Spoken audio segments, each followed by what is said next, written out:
There he goes. What a finish. Virat Kohli, the master on the block.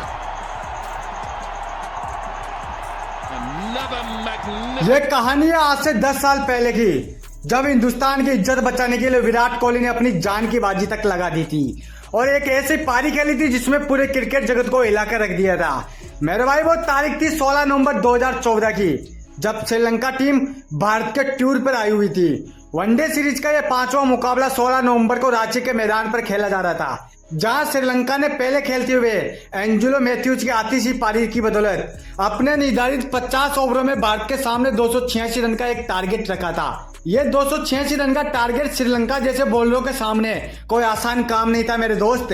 In 286 run में Angelo Mathews के अकेले के 116 गेंदों में 139 रन थे। एंजेलो मैथ्यूज ने भारतीय बॉलरों की इस अंदाज इस कदर धुलाई की थी कि वो अंत तक उनको आउट नहीं कर सके और नतीजा यह निकला कि श्रीलंका टीम ने एक बड़ा स्कोर बना लिया था। अगर भारत को यह सीरीज अपने नाम करनी थी तो उनको 286 रन का यह टारगेट हर हालत में चेस करना था, जिसके लिए कप्तान विराट कोहली ने अजिंक्य रहाणे और रोहित शर्मा को मैदान पर उतारा। कप्तान को अपने इन दोनों ओपनरों से काफी ज्यादा उम्मीदें थी, लेकिन कप्तान की ये उम्मीद गलत साबित हुई। एंजेलो मैथ्यूज ने अजिंक्य रहाणे को दूसरे ओवर में क्लीन बोल्ड करके पवेलियन का रास्ता दिखा दिया।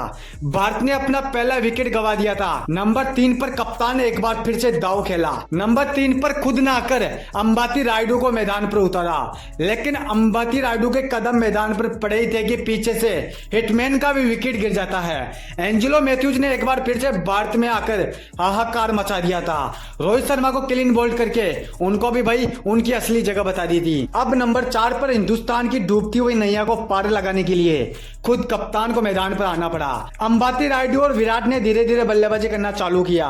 15 ओवर आते आते भारत का स्कोर 2 विकेट के नुकसान पर मात्र 40 रन ही था। बढ़ते रन रेट को देख अंबाती रायडू ने काउंटर अटैक शुरू किया। रायडू के कदम अब मैदान पर जम चुके थे। अब श्रीलंका की गेंदबाज परेशान भी नजर आने लगे। एक तरफ विराट कोहली तो दूसरी तरफ अंबाती रायडू। इसी तरह देखते देखते रायडू ने अपना अर्धशतक पूरा कर लिया। भारत एक मुश्किल स्थिति से बाहर निकला ही था कि पीछे से अंबाती रायडू भी रन आउट हो जाते हैं। विराट कोहली की मिस अंडरस्टैंडिंग की वजह से रायडू अपना विकेट गंवा देते हैं। उनकी जगह मैदान पर अब रॉबिन उथप्पा आते हैं, लेकिन वो भी ज्यादा देर तक मैदान पर नहीं टिके और 21 गेंदों में 19 रन बनाकर वो भी चल दिए रायडू के पीछे पीछे।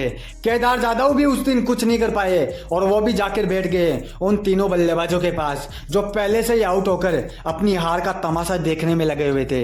ओवर लगातार घटते जा रहे थे। एक तरफ जहां विराट कोहली मैदान पर टिके थे तो दूसरी तरफ रायडू के बाद कोई भी दूसरा बल्लेबाज मैदान पर विराट का साथ नहीं दे पा रहा था। अब स्टुअर्ट बिन्नी का विकेट गिरते ही पूरी दुनिया को समझ में आ चुका था कि भारत किसी भी वक्त ऑल आउट हो सकता है। भारत कभी भी श्रीलंका से अपने घर में वनडे सीरीज नहीं आ रहा था और आज इतिहास पलटने वाला था। भारत ने अपने 8 विकेट गंवा दिए थे। मैच मुश्किल स्थिति में फंस चुका था, लेकिन मेरे दोस्त कहानी अगर यहीं पर खत्म हो जाती तो पूरी दुनिया ये बातें बनाती कि इस मैच में महेंद्र सिंह धोनी बाहर क्या हो गए, सारी टीम बिखर गई। मेरे भाई भारतीय टीम के स्थायी कप्तान MS धोनी इस मैच में नहीं खेल रहे थे। यही कारण था कि इस मैच के लिए विराट कोहली को कप्तान बनाया गया था। अब जब कप्तान विराट कोहली को बना दिया गया था तो सारी टीम की जिम्मेदारी विराट के हाथों में ही थी। धीरे धीरे मुकाबला भारत के हाथों से निकल चुका था, लेकिन कहानी यहीं से शुरू हुई मेरे भाई। विराट ने यहीं से अपनी पारी का आगाज किया। विराट सभी बॉलरों को अच्छी तरीके से समझ चुके थे, उनकी चाल, उनकी रणनीति को। तो फिर क्या था, इस मुकाबले में बाहर हो चुकी अपनी टीम की इज्जत बचाने के लिए वो अकेला ही शेर श्रीलंका के गेंदबाजों पर इस प्रकार से अटैक करता है, हमला बोलता है कि भाई उनको संभलने का भी मौका नहीं मिला। जो एंजेलो मैथ्यूज अपने आप को इस मैच का किंग समझ रहा था, विराट कोहली ने उनके इसी ओवर में 4 बैक टू बैक छक्के लगाकर उनको उनकी हैसियत दिखा दी। जो बॉलर इससे पहले मैच में हुचल कूद मचा रहा था, अब वो अपना मुंह छुपाते हुए इधर उधर मैच में भाग दौड़ कर रहा था। विराट के इस अचानक हमले से श्रीलंका की गेंदबाज सहम गए थे। इस तरीके का पलटवार, और वो भी वनडे की उस समय की नंबर 1 टीम श्रीलंका के सामने। मेरा भाई विराट की मानता प्रदर्शित करने के लिए इतना ही काफी था। विराट ने इस मैच में इस कदर आतंक मचाया कि भाई श्रीलंका के गेंदबाज अब खून के आंसू रोने होने लगे थे। लेकिन इतनी विध्वंसक पारी के बाद भी सभी लोगों के सामने एक ही सवाल था कि भाई क्या विराट कोहली अपनी टीम को जीत दिला पाएंगे? तो मेरा भाई इसका जवाब था बिल्कुल नहीं, क्योंकि ओवर सारे खत्म होने के कगार पर थे। रन रेट 19 के पार पहुंच चुका था। यह मैच इस मुश्किल स्थिति में फंस चुका था कि मेरे दोस्त विराट कोहली चाहे अपनी जीत जान भी लगा देते तो भी अपनी टीम को जिता नहीं सकते। लेकिन संघर्ष अभी भी जारी था। पारी के 45 ओवर खत्म हो चुके थे और भारत को जीतने के लिए 110 रन की जरूरत थी।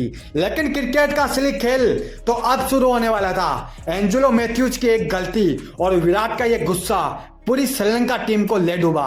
विराट कोहली का शतक पूरा हो चुका था, पर विराट ने अपने शतक का सेलिब्रेशन नहीं किया, क्योंकि उनको पता था कि भाई उनका काम अभी पूरा नहीं हुआ।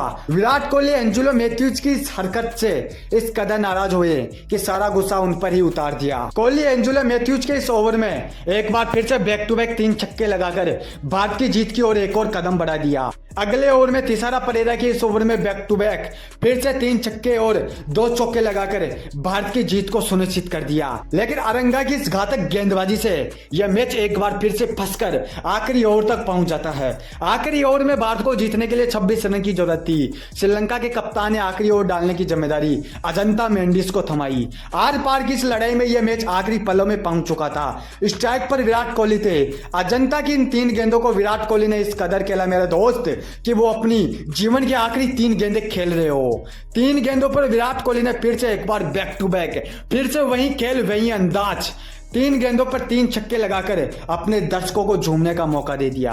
अब भारत को जीतने के लिए 3 गेंदों में 8 रन की जरूरत थी, लेकिन अजंता मेंडिस ने ओवर की 4थी गेंद डॉट डाल दी और 5वीं गेंद पर भी केवल 2 ही रन आए। मतलब साफ था कि भारत को जीतने के लिए अब आखिरी गेंद पर 6 रन की जरूरत थी। अगर ये आखिरी गेंद मिस हो जाती ना मेरे भाई, तो भारतीय सीरीज के साथ अपना आत्मसम्मान भी खो देती। मैच अब आखिरी क्षण पर था। विराट की एक गलती और सीरीज हाथों से रफू चक्कर। लेकिन विराट ने मेरे दोस्त कोई भी गलती नहीं की और इस गेंद पे छक्का लगाकर मैच को एक तरफा तरीके से पलट कर रख दिया। विराट कोहली ने एक हारे हुए मैच में अपनी जान पर खेलकर सभी लोगों को यह बता दिया कि मैं आने वाले समय में भारत का कप्तान बनने वाला हूं। विराट ने उस दिन चमत्कार कर दिया था। 90% हारे हुए मैच में विराट कोहली ने अपनी जीत जान लगाकर भारत की झोली में यह सीरीज डाल दी थी। भारत के किंग ने उस दिन 126 गेंदों में 139 रन बनाकर संपूर्ण विश्व के सामने अपनी मान्यता का एक और परिचय रख दिया था। भारत ने सीरीज को अपने नाम कर लिया और यहीं से शुरुआत हो गई विराट के किंग बनने की कहानी। मेरे भाई अगर तुम भी विराट कोहली के फैन हो तो आज अपने किंग की इस पारी के लिए एक लाइक करके चैनल को जरूर सब्सक्राइब करके जाना।